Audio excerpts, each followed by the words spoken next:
overlay district presentation. I'll ask all board members or borough council members, if you're in the audience, or planning commission members, you could sit in the U-shaped area up here up front, please. The first thing I'd like to do is, of course, do the Pledge of Allegiance. If you don't mind. I pledge allegiance to the flag of the United States of America and to the republic for which it stands, one nation, under God, indivisible, with liberty and justice for all. What I'd like to do, as quickly as possible, is introductions to the audience members. Thank you so much for all coming out. We'll start here with the youth section, and I will start. Please announce who you are. Hi, my name is Robin Stonebeck, and I'm the board Township supervisor in West Goshen Township. Thank you for being here tonight. So, White, West Goshen Township Planning Commission. Monica Dene, West Goshen Township Planning Commission. Good evening, everyone. Mary Lasota, supervisor of West Goshen Township. John Hummon, of West Goshen Planning Commission. Susan Adams, Westchester Borough Planning Commission. Alan Burke, Westchester Borough Planning Commission. Good evening, Mark Whistler, Westchester Borough Planning Commission. John Thylacker, Westchester Borough Planning Commission. Kevin Martin, West Goshen Planning Commission. Zach Marner, Westchester Planning Commission. Sorry,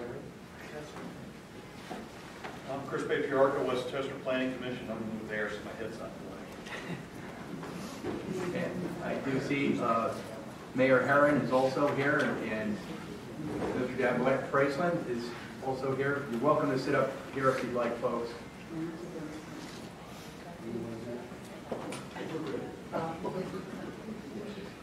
And then Bertie Flynn from Westchester Borough Council is also sitting back here hiding in the corner.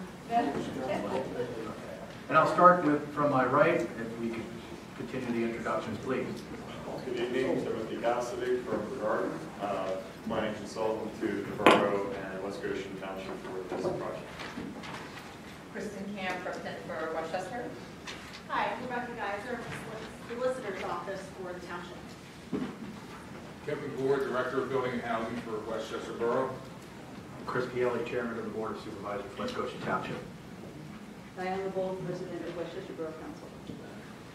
Mike Perone, the Borough Manager for Westchester. Bill Webb, Presiding Officer for West Goshen. Casey Lalonde, West Goshen Township Manager. Okay, folks, now that we've gone through the introductions, I'm going to hand over the meeting to Mr. Tim Cassidy, who's going to give us an overview of the overlay plan. Mr. Cassidy, please. Thank you.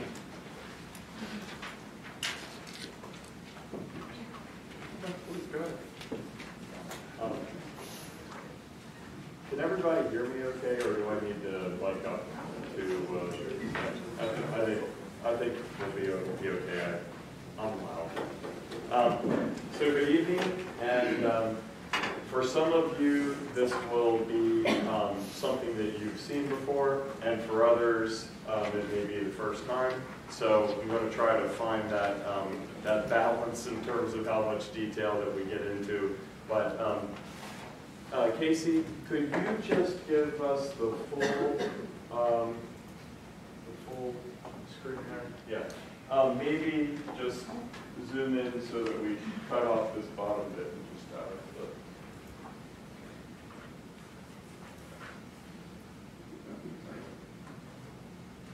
Okay. So just to start out with, this process, we started on this about 2 years ago, and really, it's no secret that it's a complicated boundary that the university happens to straddle. This is the Borough and Township line right here, which is Rosedale Avenue, and Westchester University resides right at that intersection. So from a planning perspective, when you think about future growth of the university, but also when you think from a planning perspective in terms of zoning ordinances and all the policies that each municipality has to have. Having the university straddling that line creates a lot of challenges for everybody involved.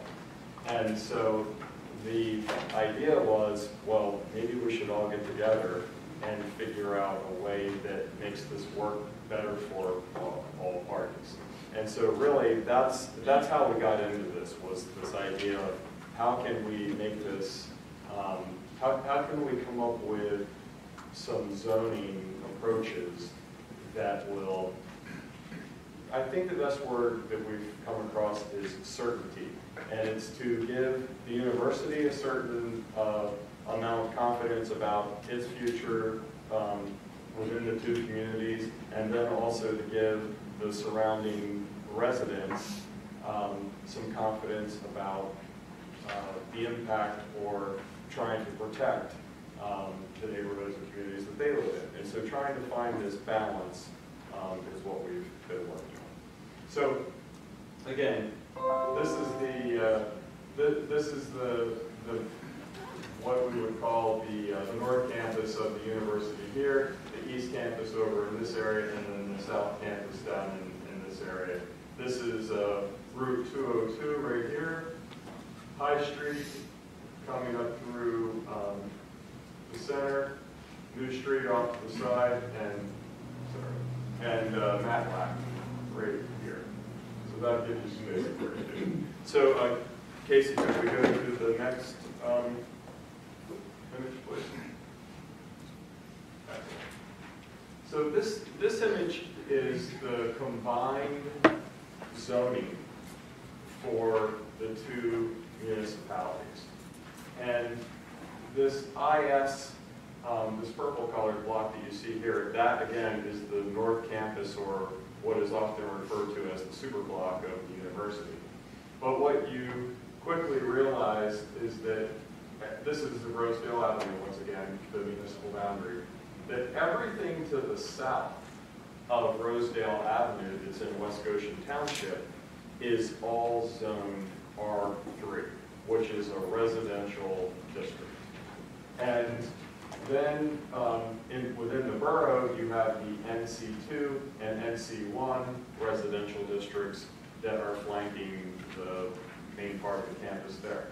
The south campus, down at the bottom of Mid Street, exists entirely within the R3 zoning district. So some people who aren't familiar with this might say, well, how does that happen? Within West Goshen Township, there are the supplemental regulations. It's section 84-57.10, educational uses. And what this section allows is for educational uses, such as the university, to, by conditional use, to occur within the R3 zoning district. And this, while this is a large area of R3 zoning district in West Goshen, there are other R3 districts within West Goshen Township as well. This is not the only place where the R3 district occurs. So we started looking at this and going, all right, that means that really by conditional use, anywhere in here we could end up with a university use. And there's probably places where it's more appropriate for that to happen and other places where it's less appropriate for that to happen. So with that, next slide, please.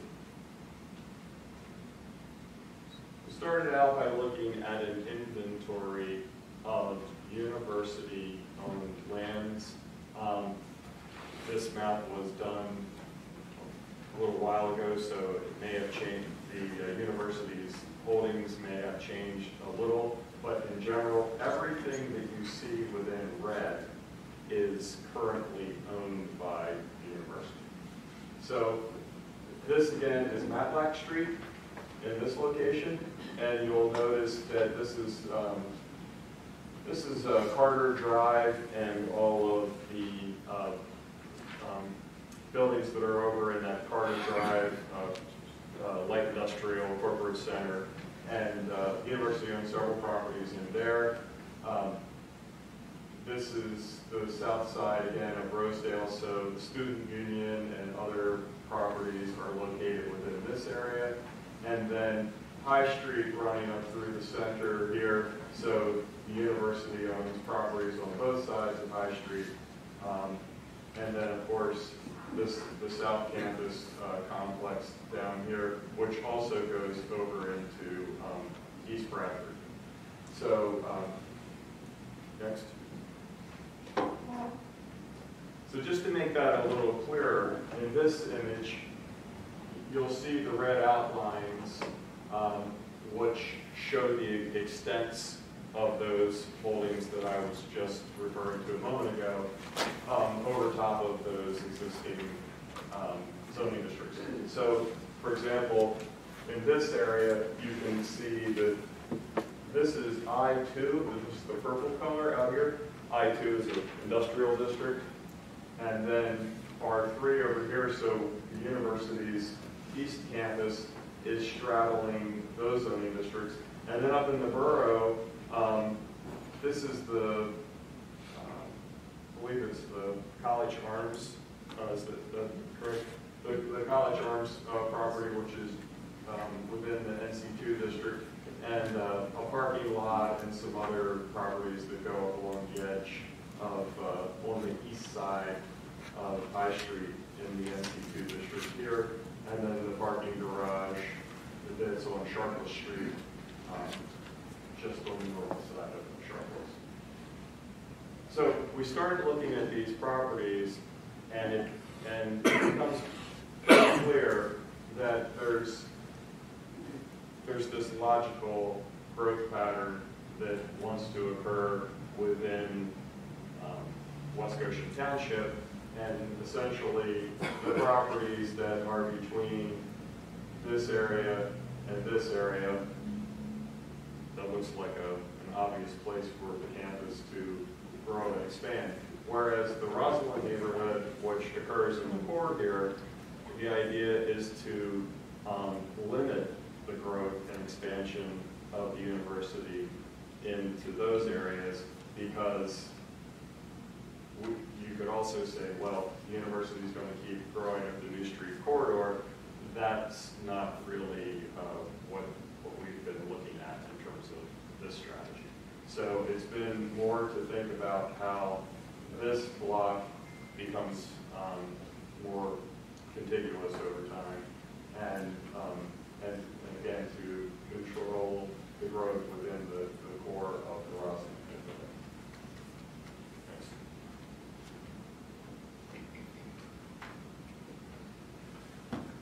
So the approach in West Goshen Township that we've come up with is to create an overlay district, and we're calling it it's the planned university campus overlay district. And for those of you who serve on various boards and commissions, you're probably familiar with overlay districts, but I'll just give everybody a real quick summary. When you have a basic loan, your base zoning district, you will have uses that are permitted by right, uses that are permitted by conditional use, uses that are permitted by special exception. But and those are all of your quote unquote base zoning allowed uses within your zoning district. So in R3, for example, it would be typical residential uses and accessory uses. An overlay district allows all of those base uses to remain. So if, for example, there is a house within the R3 district and it enjoys all of the rights and privileges granted under the current zoning, the owners will not lose those privileges and will not become a non-conforming use. The overlay district allows an additional set of uses to occur without extinguishing the rights and privileges of the existing uses. So it's this way that we can allow a kind of transition to occur, if you will, in certain areas. So the idea is to take this entire block here and create the overlay, as well as the entire South Campus area that falls within West Goshen Township. Within the borough, the idea is to not have an overlay, but to literally change the zoning from institutional, which is the current zoning district, to planned university campus. And the reason being that there are other institutional uses within the borough of Westchester.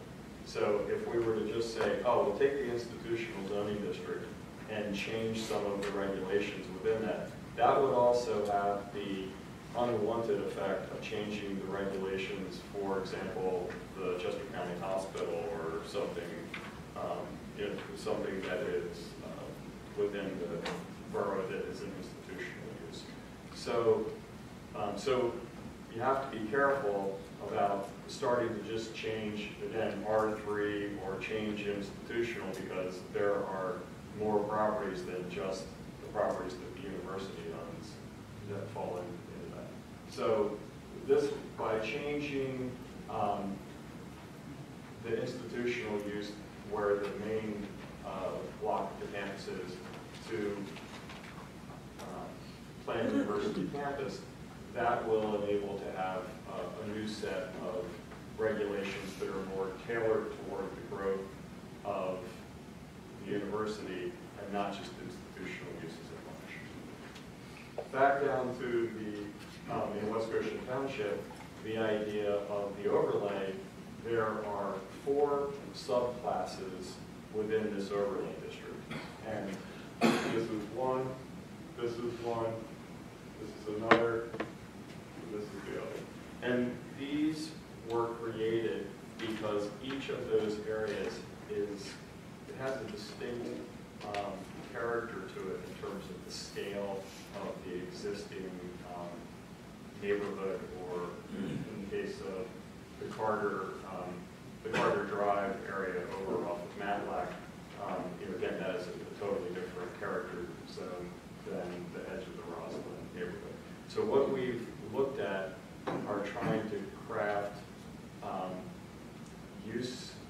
use limitations within these sub-districts within the overlay that are most appropriate in scale for the conditions that they're adjacent to. So for example, in the class 1, these would be uses permitted in here that are of the lowest intensity, versus this is class 4 on the other side of Matlack, and those would be higher intensity uses where the traffic and parking and those types of things would have less impact on it. So that's really the summary of approach and strategy. And after that, it's really working out the details in terms of the ordinance itself. So I don't know if you want to take questions now or wait until later. I think we're going to stick with the agenda. Thank you, Mr. Cassidy. One thing I failed to mention, folks, we are trying for a hard stop at 8 o'clock. I understand we should be a little flexible if questions go over a little bit, but due to prior engagements and responsibilities of some of the board members and planning commission members, that's the goal that we are trying for. With that said, I'm going to hand it over to Kristen Camp, the Borough Solicitor of Westchester. I think I am going to use this, although I am also a very loud person. So I was involved since 2016, and I want to take a step back. Tim touched upon it a little bit, but I think it was some things that happened with prior applications when the university came in for redevelopment of existing parcels and new development, and the process was a little bit cumbersome, both in West Goshen and in the borough. And I think the goal here is to recognize that the university is a campus, and that although there's a municipal boundary between it, it has to work together cohesively And it was, I'm sure Brian and the university officials would agree that there was angst in when they were trying to get development projects to go forward because, and same on behalf of West Goshen and the borough, because they filed an application in West Goshen, for example, and obviously the impact across the street on the borough was significant, and the borough wanted to be involved. Well, that required the borough to hire their own lawyer and come to conditional use hearings, and same thing. The borough had a project going on New Street, which is right across from West Goshen Township. So it really is to try to recognize that the campus is not contained within one municipality, and zoning ordinances as they exist today really have different ways that they call the district, different ways that they allow the uses, different ways that they define the uses, and that just doesn't make a lot of sense when, again, it's one cohesive university trying to work together. Another thing that we realized is that a lot of the improvements that could have potentially been done when some of the development went on over the past 10 years, it might not have been needed for one particular building, but when over time more buildings came on or residence halls got larger or allowed more beds or whatever, cumulatively the impact was such that there were additional road improvements, sidewalk improvements, bike improvements, those kinds of things that could have been done, but that takes a lot of money and it takes a lot of forethought to think, well, they're going to put a parking garage in West Goshen, but that actually could help for a building that's going to be built in the borough of Westchester, but your ordinances don't really allow for that. They don't speak to looking beyond the municipal boundary. So we try to, where we always do, we look at, there's other universities in the Commonwealth. So we looked at how, for example, Penn State and their university crosses boundaries between different municipalities with State College Borough, State College Township, I think, too? College Township. So we looked for other examples. We didn't find any that were 100% we loved. And we also always are bound to stay within the confines of the law of Pennsylvania Municipalities Planning Code. So knowing that what we were trying to accomplish isn't 100% done already, or 100% exactly as the MPC calls out, we had to be creative a little bit, and we also had to have the university's buy-in. So one of the initial meetings that Tim and I attended was with, at the time, it was Mary Ann Rossi representing the university, to just sort of talk through with her what we were trying to accomplish to make sure that the university thought that, yeah, they could get on board with that. And the goal really is master planning. And sitting back and listening over time, we realized that the university was doing some master planning. They weren't always sharing, not because they were trying to be secretive necessarily, but it was their own internal master planning. And we recognized that master planning could really help all parties. It could help the university, it could help the borough understand what they're planning for, it could help West Goshen, it could also help with grant funding potentially, if it's joint applications. So again, that's really what this ordinance is trying to accomplish. As far as there are some differences that have to remain, as Tim touched upon, because obviously today in the borough of Westchester, it's in an institutional district. The borough allows educational uses in the institutional district. It doesn't require conditional use. They're by right uses. So for the borough's perspective, without requiring conditional uses, we had to have built into the ordinance up front some of the planning tools that we're going to want the university to provide to the borough so they understand the impact of a proposed development and what kind of other improvements would be helpful to have for that particular development that's being proposed.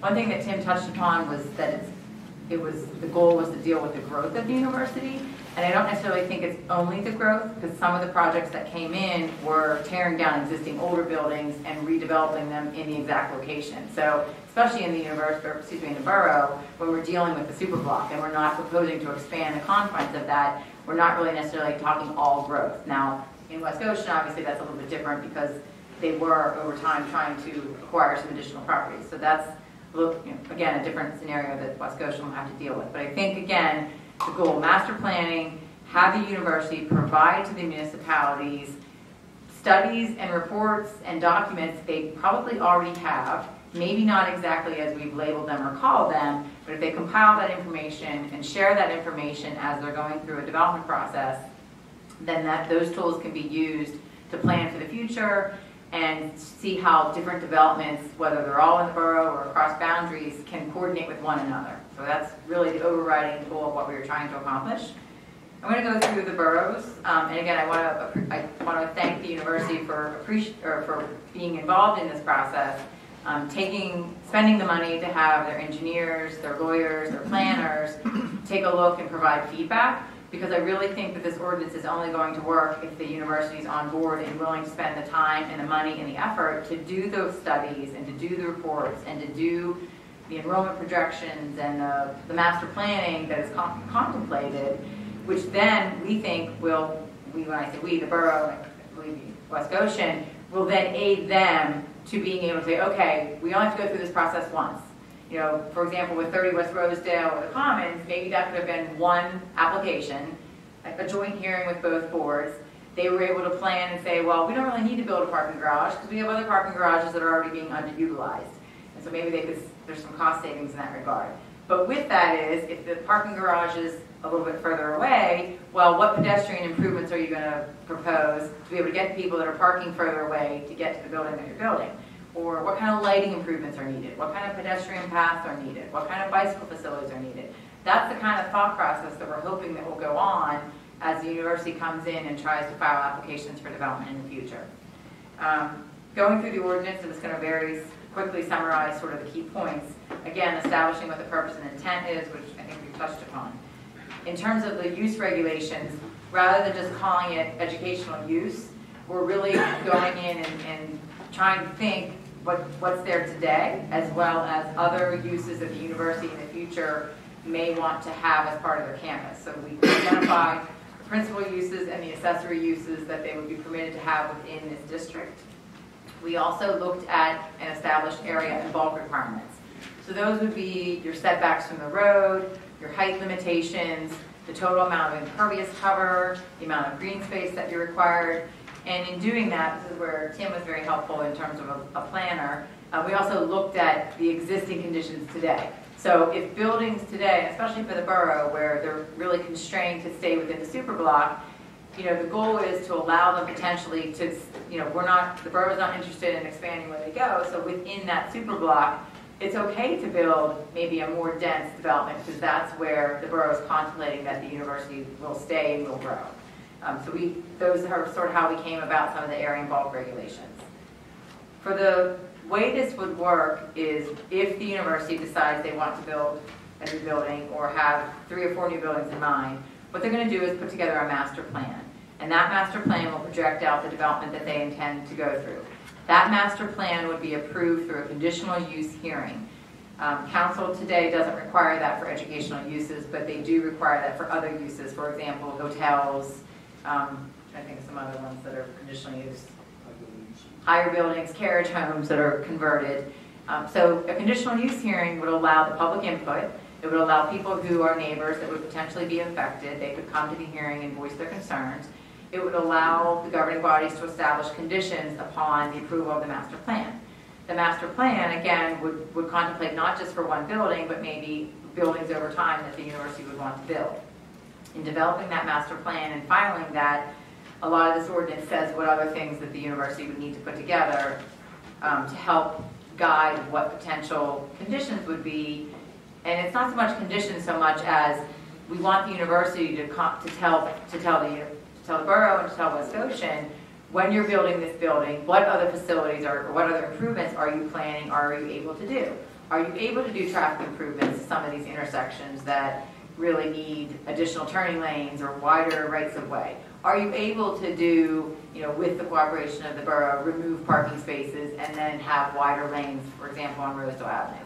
That kind of thing all can be vetted out through the planning process and through the conditional use hearing, and then ultimately be attached as conditions to the approval of the master plan. So the master plan would be approved through a conditional use process. The ordinance calls out and says that once that master plan is approved, it has a vested life, basically of 10 years, for the university to implement what's on that plan. And when I say implement, I mean take a specific building and file a land development plan and get the land development plans approved to be able to actually go build that.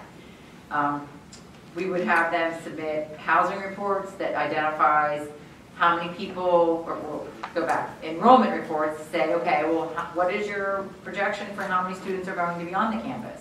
And then secondarily to that is, well, where are all these students going to be living? Are they going to be on-campus students, or are they going to be off-campus students?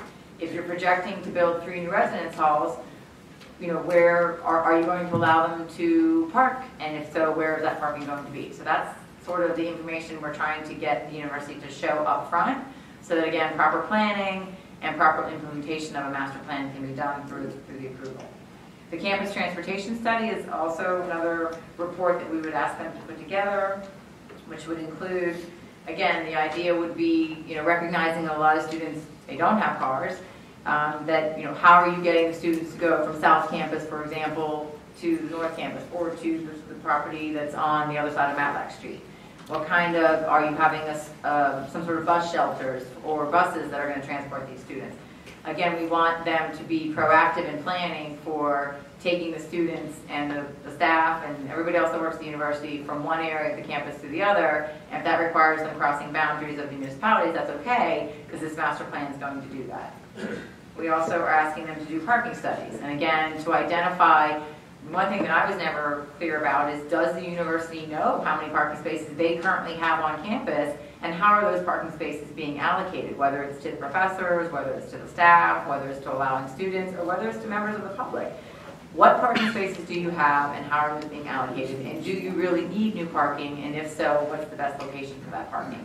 So that will hopefully draw that out through this ordinance.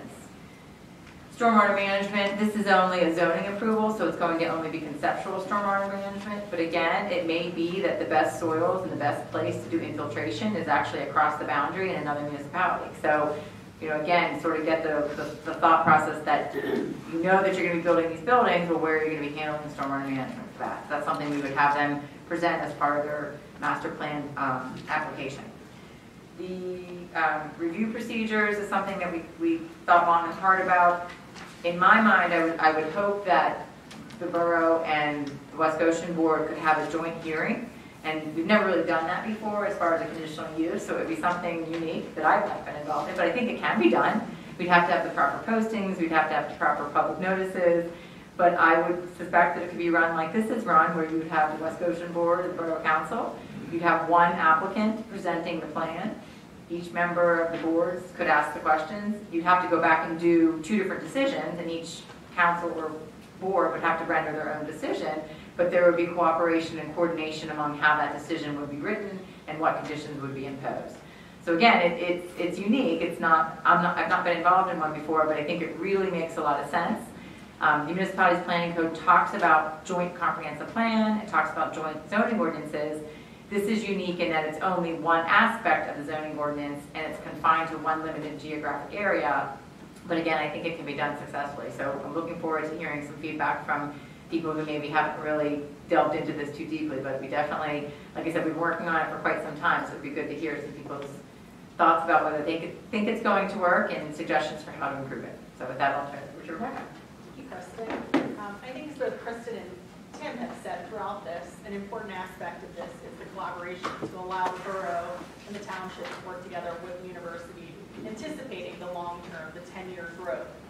I won't go through the entire ordinance again, because the West Goshen Township ordinance and the borough ordinance are very, very, very similar. They were drafted together with the idea of working together. As Tim said in the beginning, there are some main differences, obviously, between the borough and how the township's built up. So, again, going through the purpose and intent, like Kristen said, Tim went through what the purpose and intent of the ordinance is. The main difference between the township ordinance and the borough ordinance is district classes.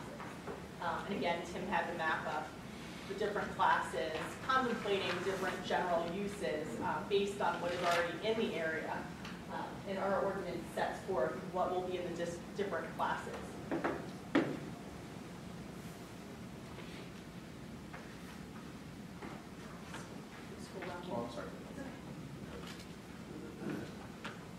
So again, as Tim said, there's 4 different district classes. The first being what I'll call the most narrow, and that's going to comprise of the educational facilities, classrooms, and whatnot, faculty and administrative offices, the student union, university food services facilities, the bookstore, health and counseling facilities, the student services, geothermal pump house.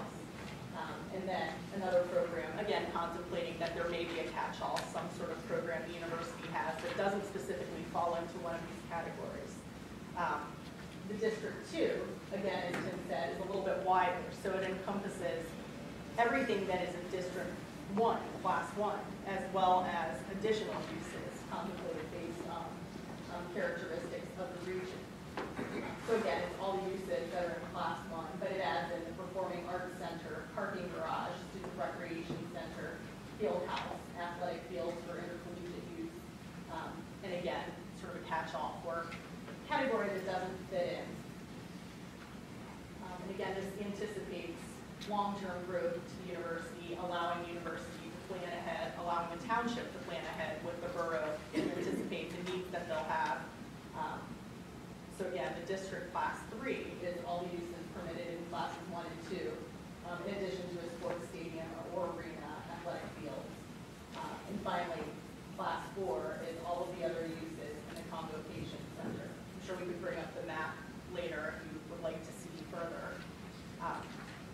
As Kristen went through the area involved regulations, again, laying out what will be permitted in these various areas, green space and setbacks.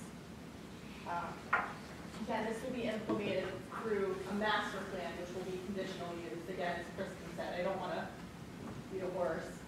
The conditional use will allow the public, much like we're here tonight, to have input and say with what the university will be doing in these conditional use applications.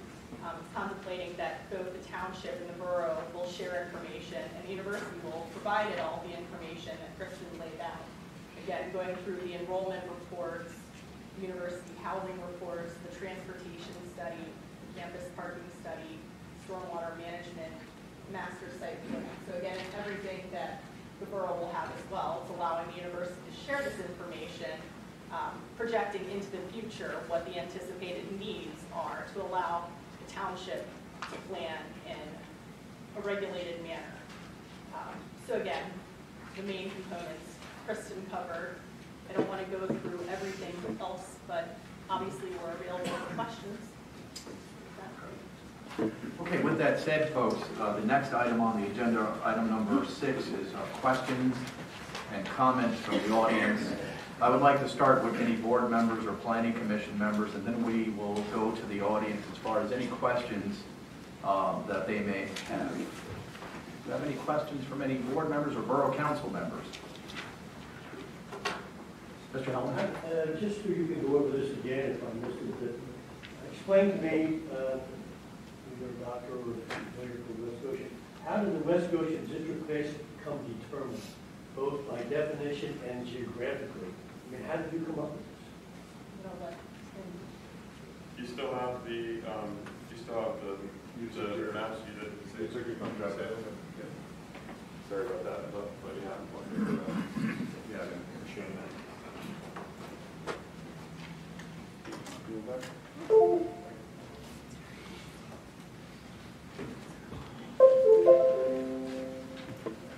So the short answer is District Class 1 is the area which is on the south side of Rosedale. That's good. That's a good one. Okay, no, keep Next one. Yep, very good. Okay. So,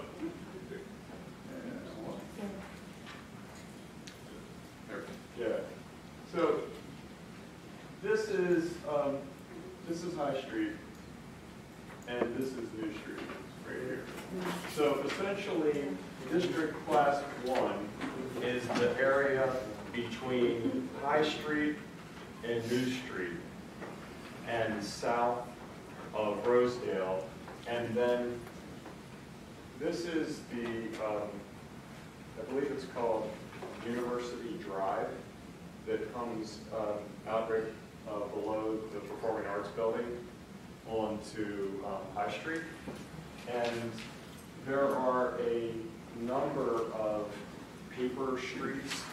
These are a combination of rights of way that were created for streets within the neighborhood there. Sometimes they have actually been built, and then there are other sections that never were built. And so this line roughly follows a series of these alleys that are either literally there or are just there as these, quote, paper streets.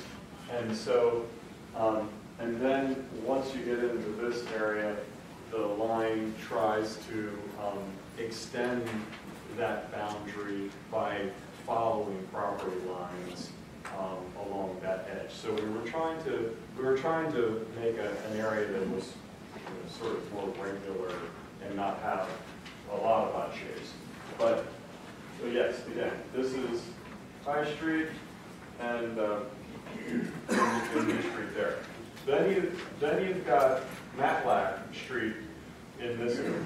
So the Class 2 area includes all the properties between High Street and Matlack, which again is a different character zone than what you have along the west side of High Street.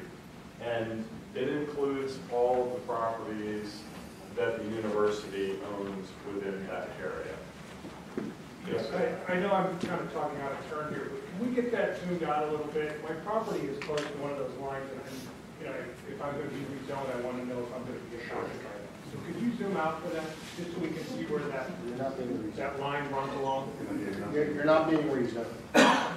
We're being overlaid. Your underlying zoning district remains the same. You just want to see where you're at. I just want to see whether or not I'm being impacted before I... Or maybe you're welcome to come up here to take a look too. That you're curious as to where this line is going to be and have every right to know. So come on up, take a look if you need to. Where is your property exactly, sir? Yeah, that's Spruce Avenue. Yeah, so Spruce Avenue runs up here to Rock. So...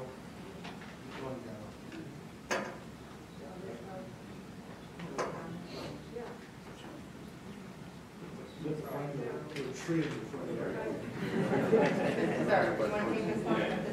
That might help them, you can see the roads on there better. Okay. Monica, I believe you've had some questions. These are the scrollers. We have a question here from one of our planning commission members. Well, I wasn't quite finished answering the other question, but did that answer your? I'm just wondering, so you're telling me what they are, but how did you come up with the definition for the uses for these areas? Okay. Does it reflect current uses? Does it reflect what the university plans to use in the future?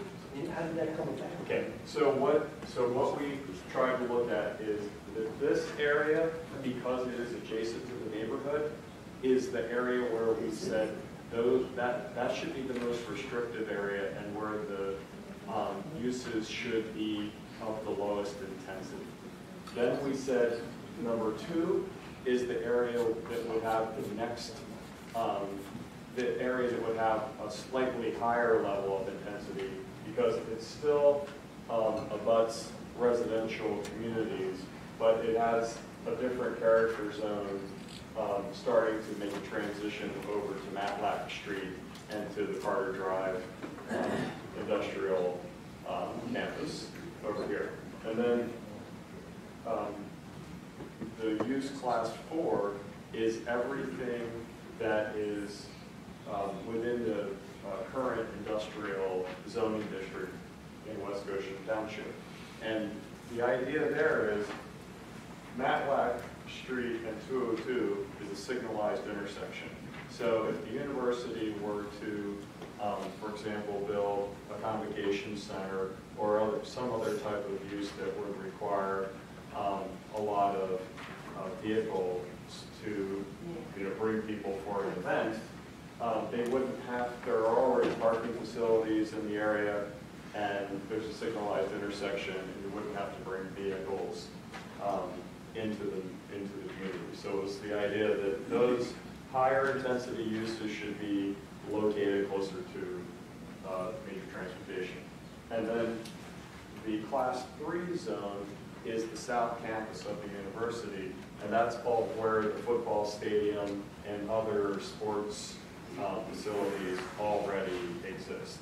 And so we assume that those uses will continue, and that uses that are related to those types of uses will continue to occur in that area. So that's the general way in which the 4 districts work.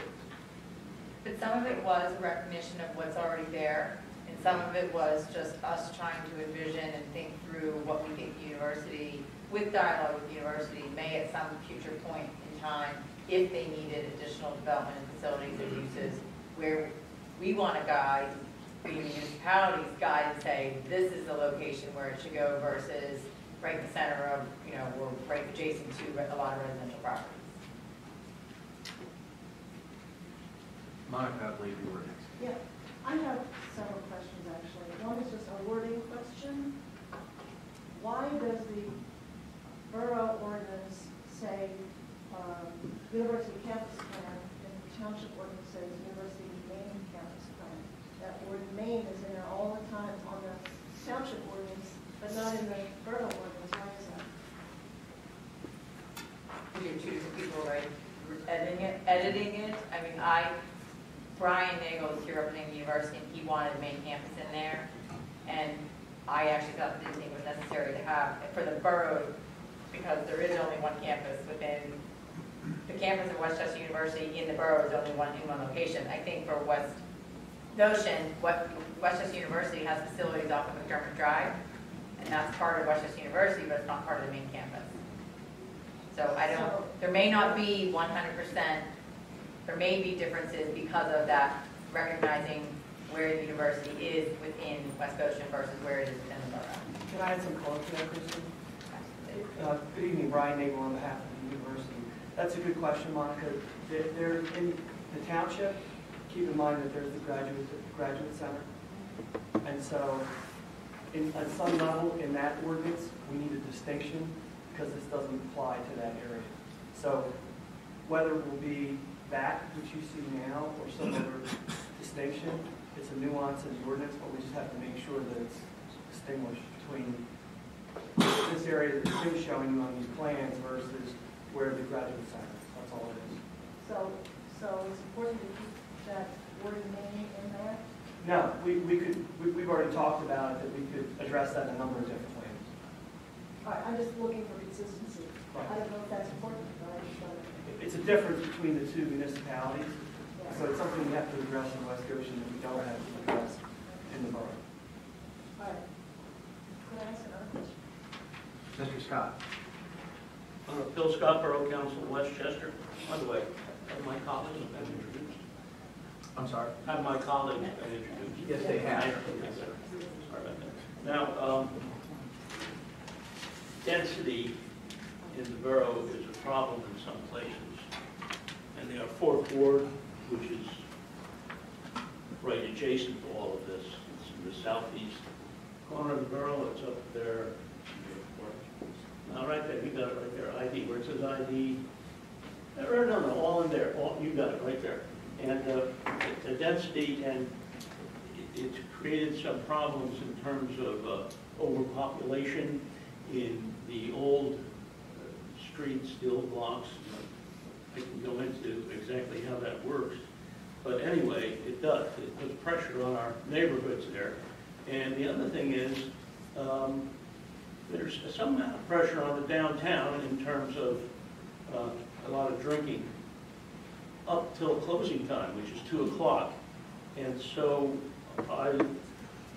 what I want to know is, has there any thought gone into those problems? Will this, what you're suggesting, which is actually the plan at the university, will it diminish those problems or exacerbate them? Is there any thought of that in this planning? I mean, it's not expanding the campus, what's going to the campus in the borough, so it's confining it to the super block. Well, To I that mean, extent, it's not taking it further into residential neighborhoods on the side. so, I see.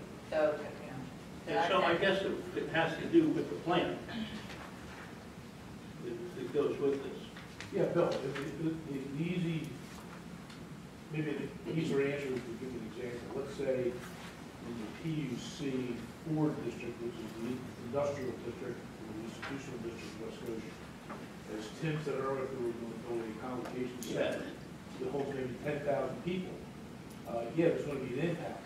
And we have to look at the impacts of that particular building and the use of the building, what those impacts would be on the road grid, pedestrians, whether that would have an impact on our downtown.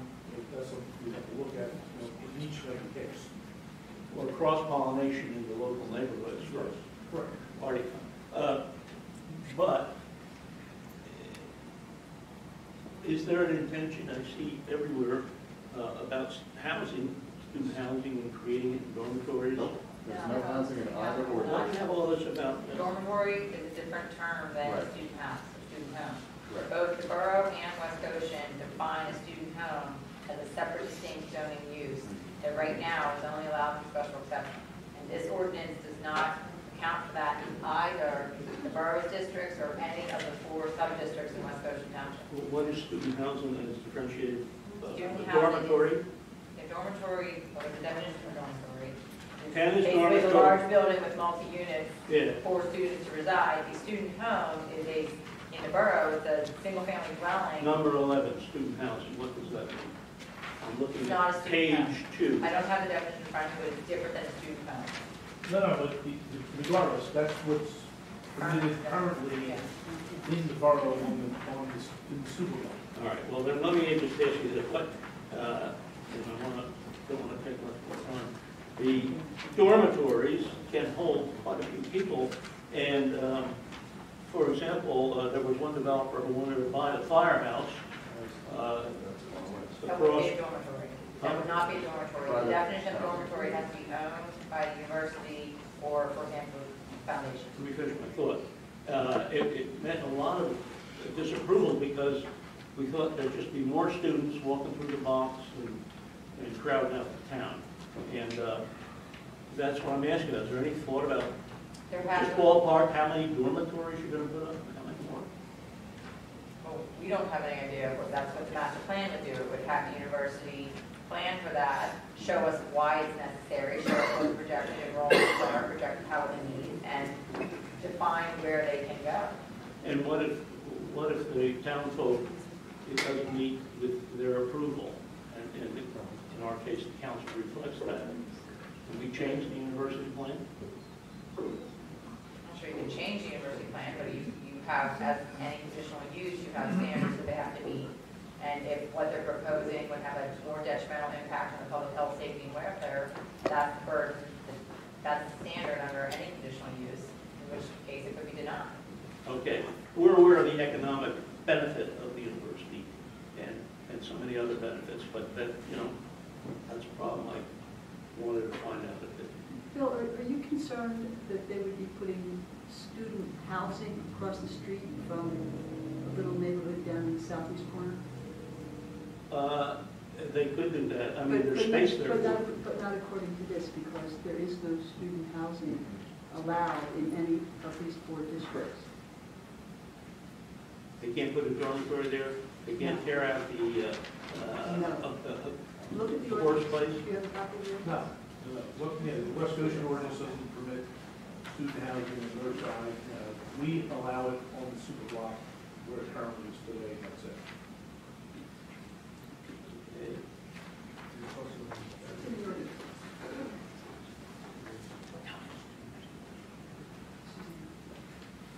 Suzanne Adams from Westchester Planning Commission. Hi, thank you. I actually have 2 questions, but I'll start with the higher level one. There's a stipulation in here that the university's growth projections, which are going to be used for all the planning associated with this It says that they can't be used as a condition for approval. And I'm just, from an existential perspective, wondering, what happens or what recourse do municipalities have if a lot of planning is done around a certain growth projection, and that growth projection is significantly underestimated? Where does that leave us as the guardians of the planning and growth? If you look at page, under section 112, 152, which I don't know if you have the same version I do, but it's on page 10 of mine, that if the projection, if the enrollment of students increases by 5% or more than the enrollment projections that were provided, then they have to seek a modification of the conditional use approval for the master plan. The second question. Can you just speak up if I don't think people in the back? Yeah, sorry, I have a second question, but I don't want to absorb the floor. What is the follow-up to the gentleman's question? Go ahead, don't take it forward. It's okay. So I would like to know in classes 1, 2, and 4, are there any uses that are permitted in the ordinance that are not existing uses? Are there any? Well, I know, just because I have experience with West Goshen, right now, anything the university does is defined as an educational use. So, yeah, they can do anything that's university-owned and needed for a university by conditional use as an educational use. I think that was one of the flaws of the West Goshen ordinance, that they thought, we better really call out what these uses are and identify, okay, well, for example, a geothermal pump station has a much different impact on neighbors than would a convocation center versus a student housing versus a bookstore. But there are uses defined that are permitted in these classes, right? In the West Goshen ordinance, yeah. In the West Goshen ordinance? Yes. Yeah, so I guess my question is, are there any uses that are permitted in that West Goshen ordinance that aren't existing uses? In other words, there aren't examples of those uses currently in those Convocation center. The convocation center? Is that the only? That's the one.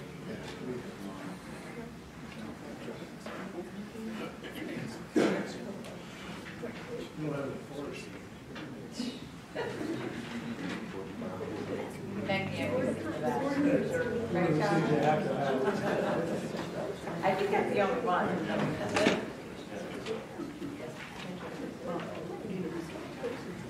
Yes, sir, your name? John Bylacker, Westchester Borough Planning Commission.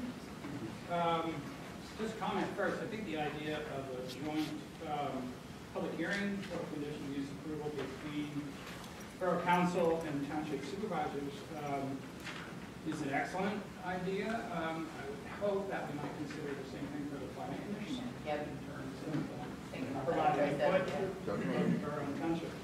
The second question I have,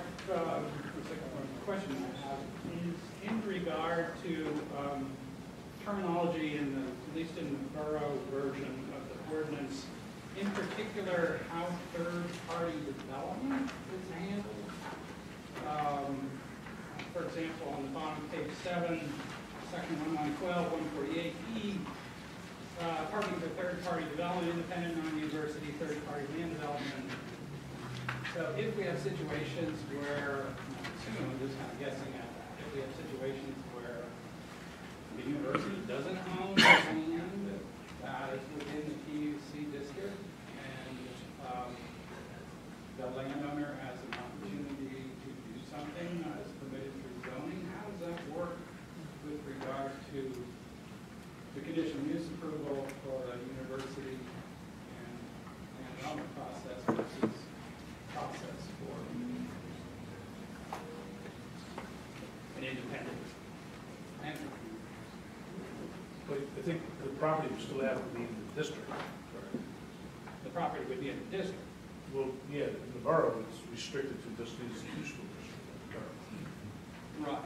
So you couldn't so be they in could any. do any permitted use, but they're not part of the university's master plan. So they would simply be subject to land development ordinance. No, I think it'd be subject to the zoning requirements for the NC1 or the NC2 district. Well, no, if they're in the PUC district. Oh, that's, you're talking about West Goshen. No, I'm talking about Westchester Borough. Do we have any? No. It's all university. It's all university property. So why is third-party development, would that be for a property with the borough leases? Independent? I mean, the university? Yeah. You talking about 141E? I'm sorry, I'm not sure where you are. Well, in the principal uses on page 2, permitted use number 20. I think John's question is, when would a third party be applicable to the Yeah, university that property? section probably doesn't apply to the borough. Right. Yeah. Does not. That's why we have Well, planning I commission think to point these out. maybe the university can answer it better than we. I think the university currently has, over the past few years, started some work study, almost like an urgent care that the university was doing down at Wayne Hall. There was a babysitting kind of operation going on also, with daycare. There's a psychology center in Wayne Hall. I think that's what you're thinking of. But that's on land owned by the university. Yeah, but was it an outside agency was helping out? No. What's that? Or was it all university? All university. All university faculty and staff and what have you. I mean, that's what I envision as a third party thing. What about something like the Starbucks? Would that be a third party? Yes. That would be an example of a third party. Or I guess to the extent that anybody in any university property, if you decided to lease it to a non-university related entity, what this was intending to say was that bets are off as far as the whole shared parking arrangement, that independent third party has to come in and comply with the zoning requirements that would otherwise be required. I think that's what that was intended to I do. think the intention was to be precautionary in the event that that's something that happened, but also the intent is to carve out, obviously, a university housing entity that would be allowed to have its housing because it is integrated with the university. We just have to make sure we maintain that concept.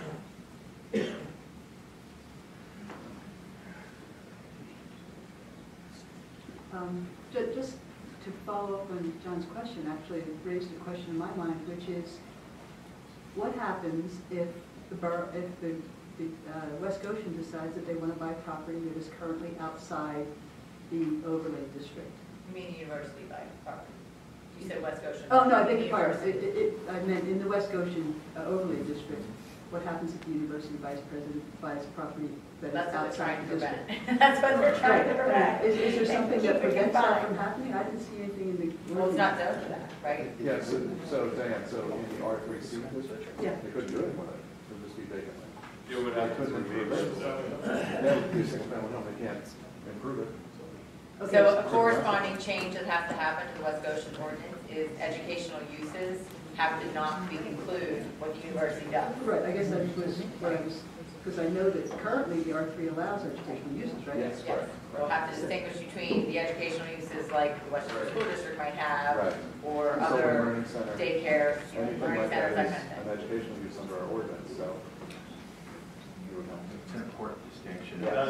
That's why, if you notice on this map, it says R3C here instead of just R3. And that's because there are educational uses in other parts of West Goshen Township which occur within the R3 zoning district today.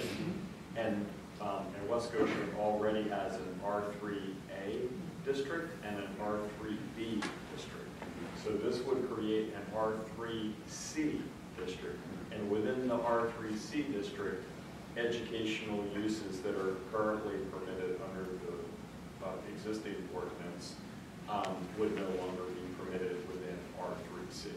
So these are just original drafts of the concept going forward, but what we haven't done, either Rebecca or I, is gone back and looked at every section of the existing zoning ordinance to see what also has to be pulled out, changed, revised. That would be, once I think the council and the board has buy-in from the planning commission and potentially the public, that more fine-tuning of the existing ordinance to allow this to occur would happen. We haven't done that yet. So these are all really great points and helpful.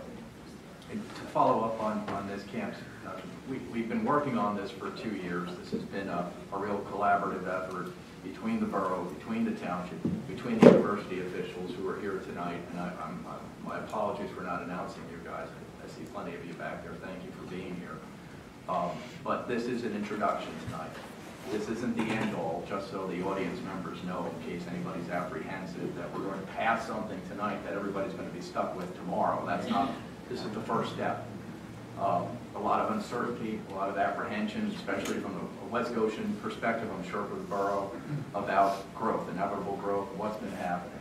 What we're seeking to do is have a line, as Mr. Cassidy mentioned, of certainty, so that we would have a less apprehensive future that could be shared by all parties involved in cooperation going forward. The line that you see there, some people might call it the line in the sand. I think it's more PC to call it, as Mr. Cassidy says, a line of certainty. All parties know, that's it. It's not going any further than that. And with that certainty, we can plan accordingly, cooperatively, going into the future, what growth and what needs we each have. So having said that, I think because we're getting into the 7 o'clock hour, we haven't heard from any of the residents, the audience members, so we do have one more question. Well, I know Monica has more questions. Please. Monica. She has a planning background, so her questions are important. Thank you. You're welcome. I know that there's no density limit or lot area in any of the PUC districts 1 through 4. The only thing that controls density of development is building coverage and impervious coverage. And in addition to that, there is a lot area description that includes all of the land within the district being PUC 1, 2, 3, 4. That's all called one lot. So does that mean within that one lot, let's say the PUC 1, that the building coverage of 50% applies to that entire lot? To that entire class district. Right. Right. So the idea would be that within the master plan, when the university would be preparing their master plan, they would need to think about limiting whatever they are going to do within that class district to 50%. And apply to that entire district as a whole, as opposed to however that district might be divided up into little lots of tracts. Correct. Which gives the university more leeway in how to break things up. And it also supports this idea of master planning and taking the big picture look at all of this instead of just thinking about development on a parcel by parcel basis. So if you just happen to own, one lot, and you said, oh, what can we build on that one lot?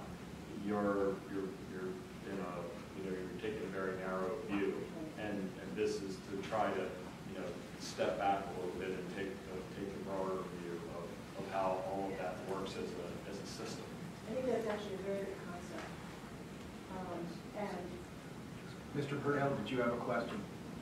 So let her finish. You're still, I'm sorry. Yeah. I just have one more question.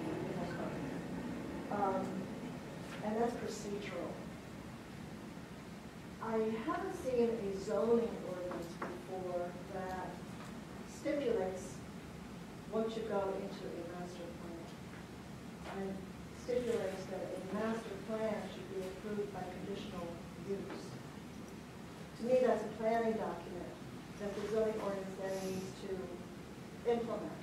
But in this case, the zoning ordinance states what the master plan should consist of.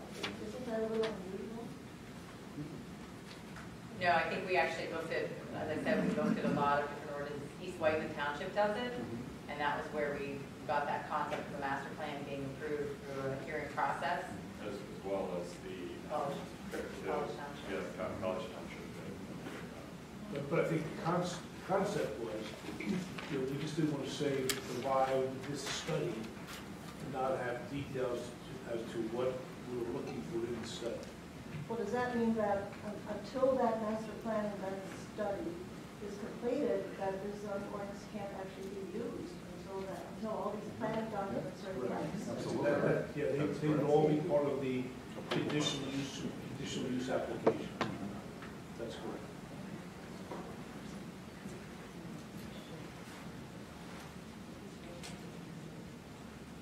Monica, I'm sorry I cut you off before I got her questions.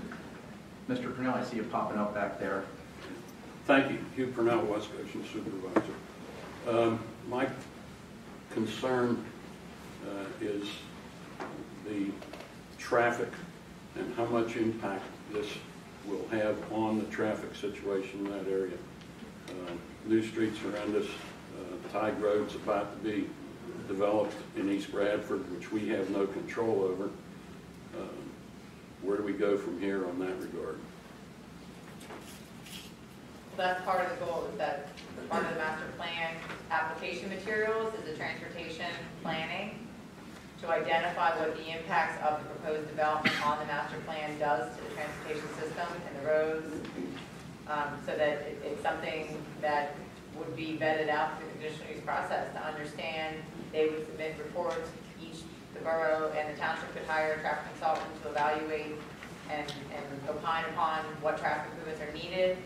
Obviously, a lot of those roads are PennDOT roads, so there'd have to be, cooperation and applications submitted to PennDOT to get, their approvals. But it's no different than how it's done today, but it's done on a cross-boundary basis, and it's done through a conditional use process. And I think that's, as far as the borough is concerned, I know that was one of the driving forces, because as little buildings, not little buildings, but as lots were being developed, one particular building may not necessitate an intersection improvement. Or, as I heard Mr. Nagel tell me many times, you can't get funding for a vast intersection improvement for this one particular building. Well, if you have a master plan, you now potentially can plan out what traffic improvements would be needed, maybe not immediately, but as that second and third building on the master plan get developed, and then that gives you some lead time to figure out how are we going to pay for this. Yeah, Meet cooperatively, meaning all, the state, grant funding, municipalities, etc.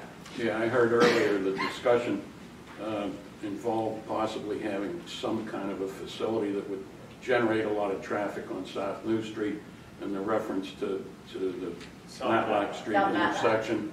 South Matlack Street, yes, I'm sorry. The South Matlack Street intersection with 202 being a traffic light and all that.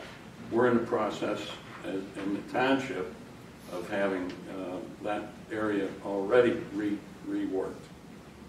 So those things need to, I would think, need to be coordinated. We have a traffic problem down there. So I rest my case, I'm done. Just one follow-up on that point. I think that actually your question about traffic in particular is really a great example of why this idea of the joint planning effort would really make sense. And that's because a car doesn't just stay in one municipality, the car moves through these municipalities. And so if there's this bigger idea about how to manage traffic and parking and these types of things that's looking beyond just one municipality, you're more likely to have a solution that solves the problem for everyone. I agree. I agree.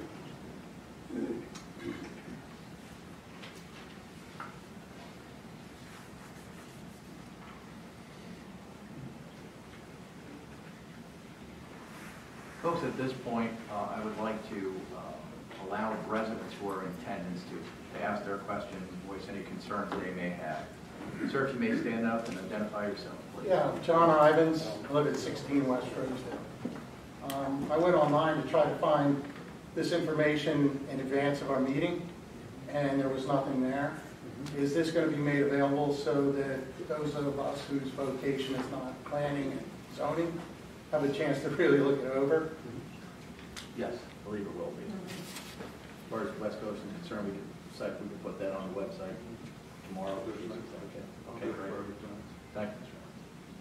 Yes, sir, in the back. Jim Dewey, 862 Spruce Avenue, West Goshen Township. Over the years, the university has had meetings with the borough and West Goshen Township residents, usually around the start of the fall semester, where they tell us about improvements and where they think they're going to go and what buildings are being changed and why they refuse to get rid of the new name, but that's all beside the point. But anyhow, through the course of it all, we have been told over years and years that it's not the intent of the university to acquire any additional land in Roslyn. And then 2 houses at the top of Roslyn Avenue, which now is a beautiful park, they acquired eventually. So that was kind of like, well, they had acquired those 2 houses. There was another house I think they wanted to acquire on the south side of Rosedale Avenue. When I look at your PUC Class 1, now I live at the very bottom of it. I'm at the corner of Spruce and High Street. Lucky me. But I see old Roslyn, and I see all that neighborhood of old Roslyn, which abuts the university, and we've got 2 roads where I know those residents are, there are a flood of traffic because kids are constantly trying to get to the parking lot, rather than go to Rosedale. Is this plan saying these are properties that the university wants to eventually buy and turn into university use? Or are they going to be left as residential properties? Well, it's up to the residential owners within the district if they want to stay residential. There's nothing forcing them to sell their home. We're not, as was mentioned before by our counsel and Mr. Cassidy, the underlying zone remains. The overlay, that's why they call it an overlay. I'm just trying to get some clarification. It's a good question. It's a really good question. But as I mentioned before, it is a line of certainty, because as it stands now, the university could go all the way down to where you are on Spruce Street and High Street, and they could buy a home right next door to you. There's really nothing stopping that from happening. But if we have this overlay, there is. But it gives them an opportunity to grow too. But at least they know where, and you know where. And that's the whole basic idea about it. Is it going to make everyone happy? No. But I think some good compromises always leave some people with a little bit of disappointment. So with that in mind, the cooperation level has been really good, and I hope it continues. Very good question, though. Yes, sir. Ferg Abbott, 802 Cerrado Avenue, former neighbor of the Purnells. I live in Class 1. So, and as John said, without being able to get, having the advantage of seeing any materials ahead of time, to even know what an overlay district is, it's very difficult to be here, first off, and ask an intelligent question. But I guess my question is and put in a scenario, when the university bought the Swope House, the original intent was to tear it down and put in an office building, and it required dozens of variances. And without really having real information, knowing that the project didn't proceed because in some way, shape, or form, the variances that were required.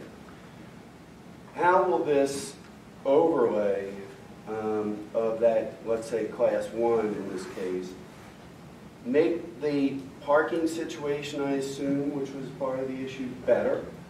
But then also, how will it make it more worse for residents? Like, will those variances will they be required anymore? Will those variances not be necessary in order to tear down and build? And then also, from the positive standpoint of this project, how will it improve the parking situation? With regards to the variances for 30 West Rosedale and the Swope House, the variances that the university had to overcome were simple variances for under the current zoning for West Goshen in the R3 zoning district for an educational use. we require 10 acres of land. Well, that's not a 10-acre parcel, so therefore they have to seek a variance for that. There were no variances required for parking. Some of the hurdles that I can remember that came from that project were stormwater issues that they will work through when they come back in for land development. But they would, under this overlay, those variances would not be required anymore because you're taking away those air and bulk requirements of the acreage and some of the coverage, the lot coverages and distances from the street, things like that. So as a resident, a close resident, those variances that were protecting us as neighbors, then they become more of a concern to us because those variances aren't necessary. Well, we're not. It wasn't a matter of protection per se. The ordinance was written that way for a purpose. So they can seek through the legal process a variance, which they did. And the university has never been denied because, truthfully, in my opinion, if they would be denied, we would face a challenge in court. We would lose. So we came up with this as basically a roadmap for direction for everyone, so people could see where we were going to allow the university to go, so that we could alleviate some of these situations. And if you would like to stop in, you're more than welcome to stop by and see me anytime. Any other questions from the audience? Yes. Hi, Mary Ann Nicholson, Lark Meadow Lane. When you guys were scrolling down, I saw the board, and this is what I'm concerned about, is the swim area. I saw 15% green space versus 85% cover. Is that correct? And then what I also heard is that that is going to be kind of used across the entire area. I'm really concerned about this because, to me, the university could use it to their advantage, using everybody, all the residential areas, backyards, for that 15% while they develop, whatever project they have. And to me, I think you really need to look at it in terms of, not using the residential backyard as the 15% green space. You can't, the university can't use your property as part of their 15%. No, but I'm saying if you're going to apply that 85-15 across the entire area. But only to university property, it can't be for, Well, they can't use your property. It would be across the entire. Yes, but only to area. university-owned property, they can't use your property to meet any of their Okay, requirements. so I think that needs to be specified. It is. The It is. development plan It is. would It's very only clear. be for the development of the university, Okay, parts of so it their would Right. be applied to their property. Their land. Correct. Okay. Yeah, they can't use anyone else's property for their purposes. Okay. So on their master plan, they couldn't include your property. Right.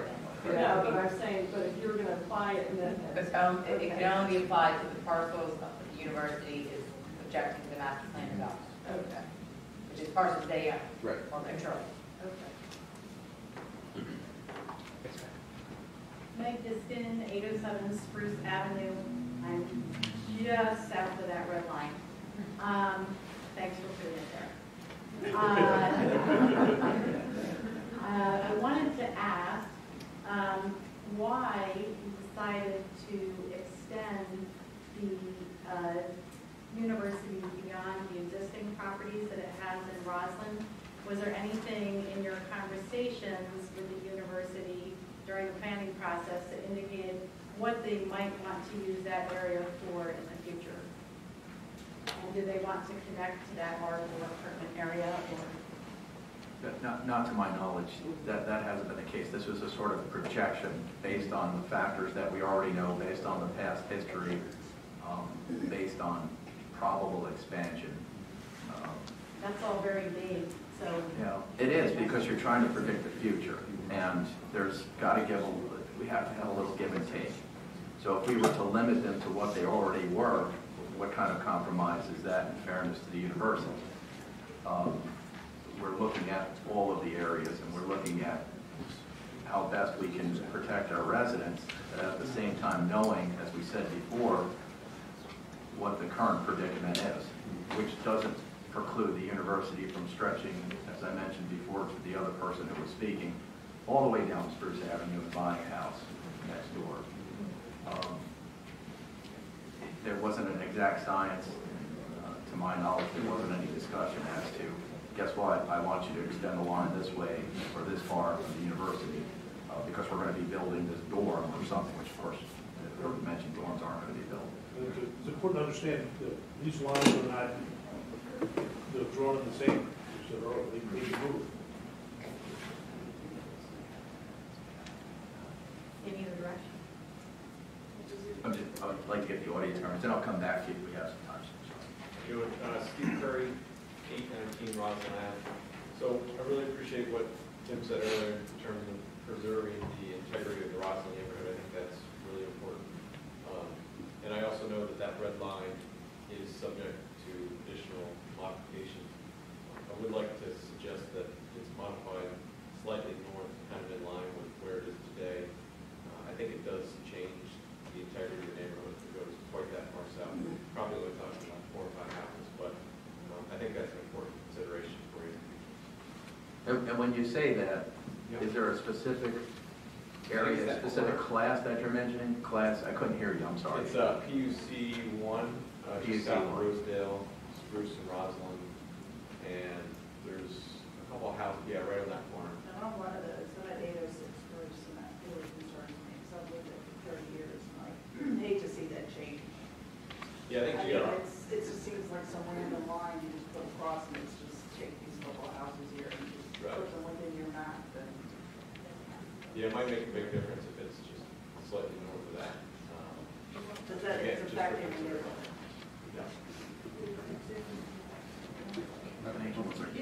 I think we need to have a discussion about that. Let's get back to basics here. Tim, Kristen, and Rebecca, please describe the zoning and the overlay issues, because I think there's some misunderstanding. If you've lived in your house for 30 years, this isn't changing your house at all. I guess what's upsetting is that, we just gentleman said, there's nothing online for any of us to look at. Ma'am, these final drafts were just done 2 weeks ago. We didn't have, this is our first. And we didn't even get handed anything, so, we're like. Well, I assure you this, as I said before, this is the first step. Right. There's been a lot of homework done just with the parties itself, trying to knock out something. The first step would be to hand something out to people so they don't get upset like we're all getting upset. So. I don't think anybody's getting upset. I'm upset. We'll be sure to post all the information that we discussed tonight for the public. As I mentioned before, this is a long process. We still have many steps to go.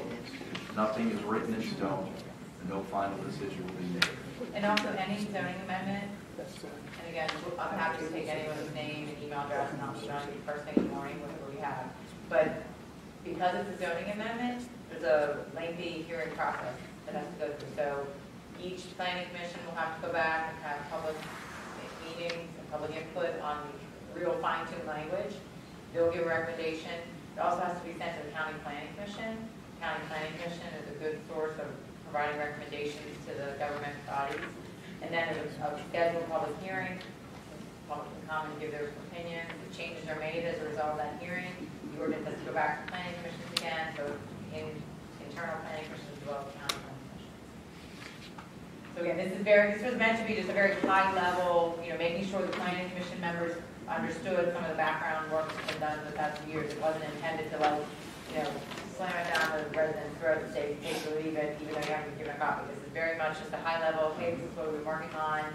Can you embrace the concept of this master planning goal? Really what the intent of this meeting was. Yeah. And just to follow up, in fairness, some of our very own planning commissions from both the borough and the township, this is the first time they're really getting a look at this. So we all decided, hey, perhaps we should invite the residents too, because we're going to take this step with the planning commission just for economy purposes. Why not invite them earlier? So I apologize that it wasn't posted. It will be posted tomorrow. and you will be informed every step of the way. We want this to be as inclusive of a process as possible. This has been a sore spot for many of our residents, and we're hoping that we can come to a consensus and some sort of end result that gives certainty to everyone. I saw a hand in the audience. Yes, ma'am. Me again, Meg Diskin, 807 Spruce Ave. First of all, the meeting would be open to the public regardless because it's a meeting to discuss public information. Oh shoot, now I forgot my question. Oh, I was just going to comment that although you say that none of us would have to give up the residential status of our properties within any of these overlay districts, as I recall, there was one home right adjacent to Westchester University that the university repeatedly tried to purchase from the owner. She did not want to sell that property. The university then began the geothermal well drilling. They encased her house in a chain link fence and rubber so that her property was protected from all of the drilling. Her husband was dying of cancer as all of this was going on. And ultimately, yes, they did purchase the home after her husband died, and they demolished it.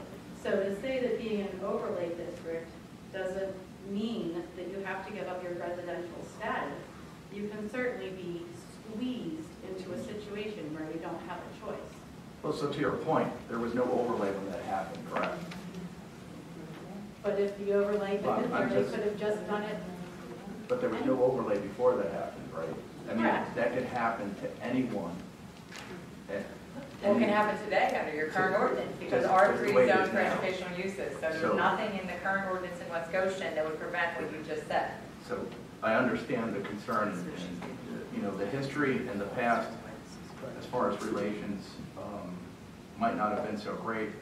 I can honestly say that within the last few years, they've improved greatly. And people need to hear that story. People need to understand that going forward, how unacceptable that is. It's not our intent to have something end result like that. But it is our intent to hopefully avoid something like that going forward. Do we have all the answers? We don't. We're trying to come up with the best case solution for an age-old problem that's been pestering this township and the borough for years. But at the same time, the university is here and they're not going anywhere. And so, once again, this is a cooperative type of venture. We welcome everyone's opinion, and we want to be as inclusive as we can and come upon a fair and just solution in the end. Any other questions from the audience? Yes, sir. Bob. So, a question, I apologize for coming in late, but as I see these lines, and I understand that some things have to be done, but if the borough is doing this and the township is doing this, what are the give backs that are coming from the university? Sharing the planning. Sharing their planning. That doesn't sound like much of a give back. I'm just trying to find out what it is. Well, sharing the planning so that that gets implemented into a master plan and becomes their zoning approval going forward.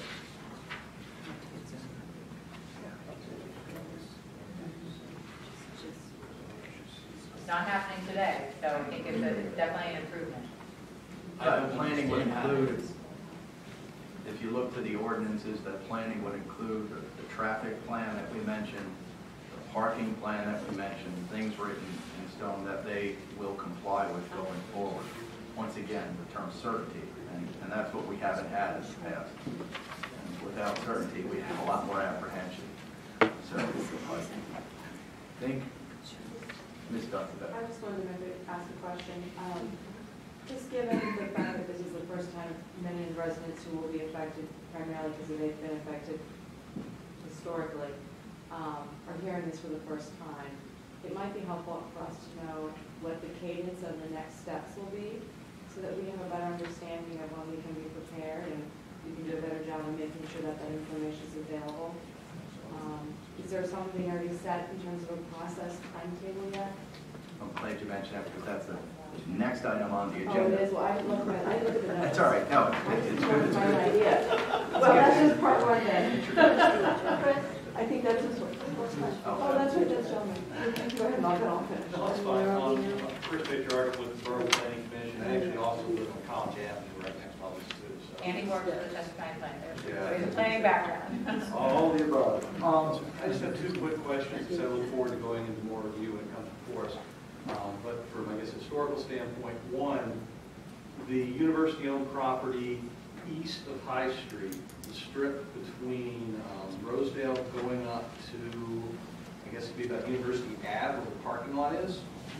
Was there any consideration or discussion of a map change for that to be included as part of the PUC? Or is that something that is being contemplated at a future date? Is one. I get why they're not doing it now. Yeah, I think the university had requested it. You mean on the east side? On the east side, that strip going up. Yeah, the university had requested it. I think it was, concerned about what Mr. Scott raised. Chris, the answer to your question is yes. It's been considered. Okay. I'm not so sure the political climate is right for that to happen. Totally to be quite honest with you. From a planning perspective, I understand that it might not be a bad idea. We also discussed on the west side from University Avenue to Price Street, extending an overlay district up there, just along High Street, that one, kind of the university corridor. And I was actually pushing it a lot, a year and a half ago maybe. The reason being, there's problems on Walnut Street, Matlack Street with students who go uptown on Thursday, Friday, Saturday. If you improved High Street, maybe the High Street corridor would brighten that up, more lights in, more pedestrian-friendly elements. Maybe that would be the main drag for students to walk back and forth to downtown. But I mean, there are high-level discussions and planning things, as I'm sure you know. But like I said, nothing is off the table. I was just curious. I know it's above my pay grade, so that helps. The second, and this, I'm just curious, with the final product that comes about, assuming something happens, when the university is doing their studies, do they also have to include the East Bradford piece? Because that's a significant area along Goose Street. Does that have to be, I'm frankly disappointed East Bradford. I don't know why they didn't want to participate in this activity, but that area at South Campus, they could have significant impact. There's a lot of ground there, so that's going to be included in there now. I can answer your last comment. Mandy Camplin actually wanted to be here tonight. I think she had another meeting. I think they're rethinking their position. That's great. Not be involved, and I think they have some serious interest in jumping on board. That's great. They were. Okay, that's it. I just have one quick comment on Alan Burke from Westchester Borough Planning Commission, and that is a positive note that I have long felt that joint communication and planning between the borough and the university was an opportunity, and I just want to recognize all the work that's been done here because I think moving us in the right direction is something that we badly need in order to serve all of the people who live, work, and get educated in Westchester. Thank you. Ma'am, did you have a question? Yeah. Lisa Calorie, Safe Living Parkside. I'll have to defer to some of the neighbors. I really didn't hear a short time. I know there's something about there's a one-way street and a closed street to keep a lot of the traffic from Stadium from coming through our area. Is that road now in public class 3? I don't believe that road is. Because it's hard to see, and there's nowhere, like you said, you go online and look for overlay, and it talks about student housing from 2013. So there was no way to look at any of this. And I know that's a big concern, because we don't want all that traffic on Spruce. I live right off Spruce. And you should see when they have the swim club. We can't even get in our driveways. Yeah. So if you're going to have, that's going to change where that traffic is going to start coming up Spruce, that's going to cause a real problem. In our last township meeting, we actually had this discussion for your very neighborhood. Actually, it wasn't the township meeting. Mary, correct me if I'm wrong, it was our comprehensive plan. It was, It started. So it's a big concern, and we're working, this is just the township, we're working on our comprehensive plan, and traffic is a big issue. And we're actually looking next year to forming a traffic task force to see what we can do, because the current situation is not really working. The whole Pomona Hills, the South Main Street area, Roslyn area, there has to be more of a global approach to include talking with the university about some of these issues to see where they can help, since the South Campus is right there. And what you guys are basically sandwiched in between the two. And So, going out from, like if I were to leave my house and I go down Parkside and across Oak and then out, sometimes where the tennis courts are, sometimes turning left is impossible to get out. You're sitting there 10 minutes. If it's anywhere near 5 o'clock, we're gonna sit there for a long time before we can get out. This is exactly what this type of process would allow residents and planning commissions and supervisors and council people to listen to. Okay, if there's a specific problem that's there today, if the university has a 10-year development goal plan, all those things to be put on the table and say, okay, when we're doing this, we need to do road improvements here, intersection improvements there. And that's why this concept we're hoping will have more benefits to everyone. Instead of just saying, here's one little project, and your problem is 3 blocks away, and it's really outside the scope of the project. So we can't really touch it. And that's some of the lawyers can correct me if I'm wrong, but that's part of the problem with just doing small little developments on a lot here or there. If you're a little bit down the road, the law doesn't allow us to have a developer, any developer, make those road improvements. do we have any other questions from the audience? It looks like we're ready to move on. I see one hand up. Yes.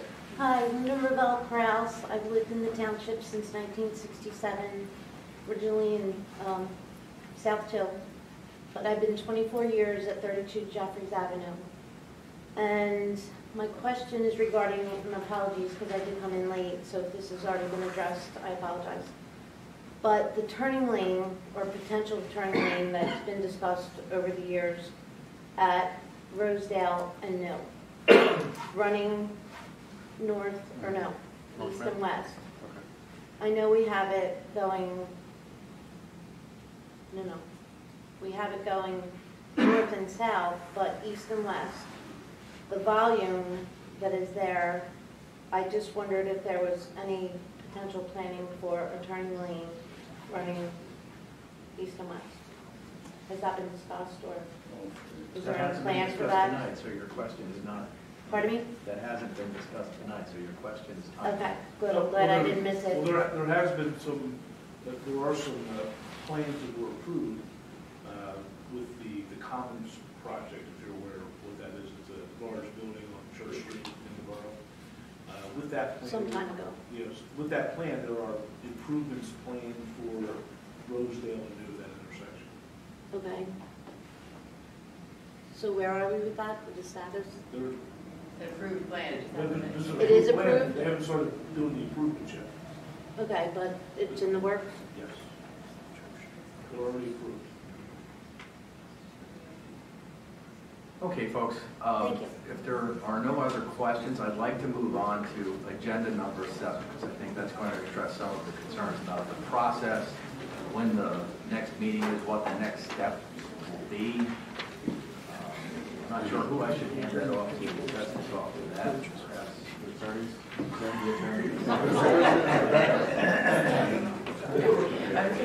I mean, I guess it really depended on what the outcome for tonight was, to see if it was something that the planning commission, I think probably the very next step would be for each, both the borough and West Goshen, at your next available planning commission meeting, to maybe continue the dialogue and have, now that you have actually, the very first step is to put this publicly available on the website so that everybody in the audience can have a copy of it and review it. And then let you know when the next planning commission meeting is for both West Goshen and Borough, so that if it would be appropriate to put it on your agenda to have discussion, get that feedback back to myself for the Borough and back to West Goshen, and then circle back with the Board of Supervisors and the Borough Council, and then decide, are we ready to, what I said before, go through the existing ordinance and make the necessary changes to sort of insert this, and then it would go back to the Planning Commission process, and go to the County Planning Commission process, and then ultimately they'd have to schedule public hearings for adoption.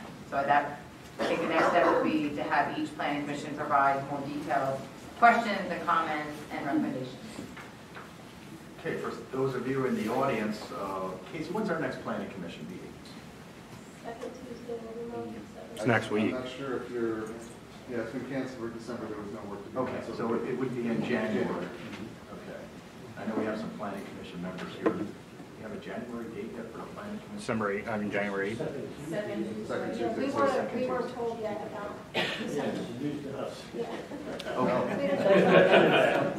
The time? 7 p.m. 7 p.m. So, folks, as I said before, there's no final decisions being made. This is the first step in a long process, and the next step is in January. So that would be a planning commission. As far as the West Goshen Township residents I'm speaking to, I would strongly recommend and encourage each and every one of you to come to attend, give your input. The planning commission is our advisory commission. We're going to look at this in great detail, and then they're going to come back to us with any recommendations they may have, any advice that they may have. Now, as far as Westchester, I'm not sure. Yeah, well, just update you if I could. Westchester Borough Planning Commission did have sort of a preliminary review of this packet for Westchester Borough at last Tuesday's meeting. We did prepare some comments that we were but we do have a meeting at the end of December. So, John, when is that meeting? I'm sorry? When is that meeting? Do you know? 18th. Okay. 6:30. Too many meetings. John, could I ask you to share a copy of the borough comments? Is there any timing considered for the completion of the master plan and all the different elements that are spelled out in this ordinance for completing them? It seems to me that years with that. Up to the university. When they submit their conditional use application, it's not a completed application until all those components are submitted. Yeah, I mean, that's something that we needed them to give us feedback on in terms of, is this something you're doing? Do you have the resources to do this? And that's why we needed them to sign off sort of on what we were contemplating. Right, so no, we can't move forward on that. The municipalities can't move forward on adoption of this. No. So I guess you're getting confused. So the ordinance itself can be put in place. When they want to go to do a development, then they have to adhere to the ordinance requirements to get a development plan approved. I just have a question. Director for the university, what is the current population? You've done a lot of building, a lot of renovations to the main campus, as I've seen it so far. What else are you projecting, and what do you expect your growth to be in the next 10 years? I can't give you the current population sitting here tonight, but part of what this whole process is about is creating an opportunity to provide the reports that will give you all of that information, so that if we put together, if these ordinances are approved, and thank you for the dialogue on this, to both the municipalities and everyone here. If these ordinances are approved, then, as you heard earlier, the university wants to proceed with the project. They have to put all that information together and provide it to municipalities in order to proceed with a master plan conditional use approval. So at that time, that information would be compiled and presented. Ms. Camp said earlier, a lot of the information the university already has, but to some extent that's true, to some extent it's not. The way that it's laid out here is that it's sort of put together in various reports and organized and submitted. And so that's when we can receive all that information.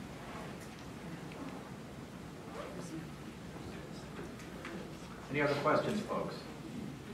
I want to thank everybody for coming out tonight. This is, as I said, the first meeting. Many meetings we'll have in the future. Just for verification, West Goshen's Township Planning Commission meeting will be January 8th at 7 p.m. To those West Goshen residents who are in attendance, please come. Thank you very much. I'll take a motion to adjourn. Second.